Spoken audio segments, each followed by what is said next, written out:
Europeans, US warn Iran nuclear talks won't be open-ended.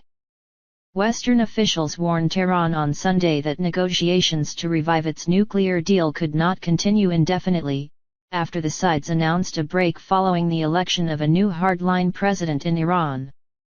Negotiations have been ongoing in Vienna since April to work out how Iran and the United States can both return to compliance with the nuclear pact, which Washington abandoned in 2018 under then-President Donald Trump, and Iran subsequently violated.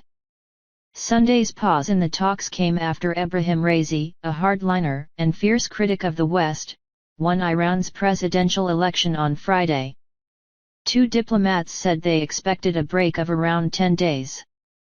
Raisi will take office in early August, replacing pragmatist Hassan Rouhani, under whom Tehran struck the deal agreeing to curbs to its nuclear program in return for the lifting of international sanctions.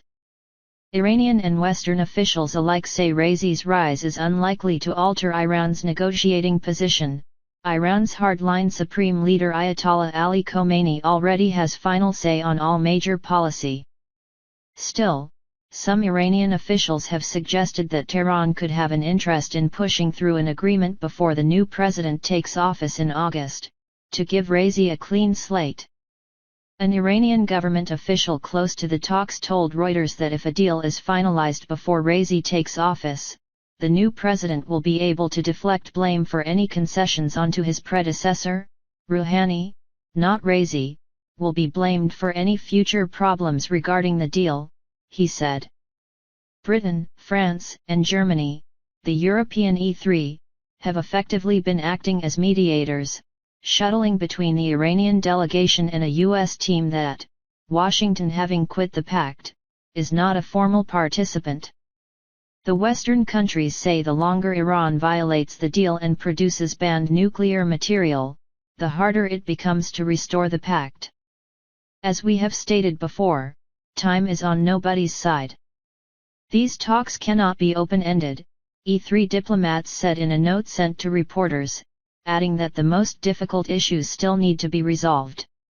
U.S. National Security Advisor Jake Sullivan echoed those comments, telling broadcaster ABC News that there was still a fair distance to travel, including on sanctions and on the nuclear commitments that Iran has to make. With the talks on pause, attention will now turn to extending a separate accord between Iran and the UN nuclear watchdog IAEA, which expires on June 24.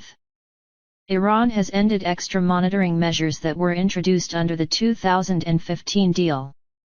EU Political Director Enrique Mora, who is coordinating the nuclear talks, said he expected an extension that would let data continue to be collected while placing limits on the IAEA's access to it for now. Raisi under US sanctions. While the rise of a hardliner to succeed Rouhani was expected, it could play into the hands of the deal's opponents on the right in the United States, and in Israel and Arab countries, who say Iran is not reforming and not trustworthy. On Sunday, Israel's new Prime Minister Naftali Bennett said a Raisi government would be a regime of brutal hangmen with which world powers should not negotiate a new nuclear accord. Raisi is under U.S. sanctions over a past which includes what the United States and human rights groups say was the extrajudicial killing of thousands of political prisoners in 1988. He has never publicly addressed such allegations. Raisi, like Khomeini, has supported the nuclear talks as a route to cancelling U.S. sanctions that have wrecked Iran's economy. Several Iranian officials said the current negotiating team would remain intact for the next few months. Who Raisi picks as his foreign minister will reveal the new government's foreign policy approach, said another official, reiterating that nuclear policy was decided by Khomeini.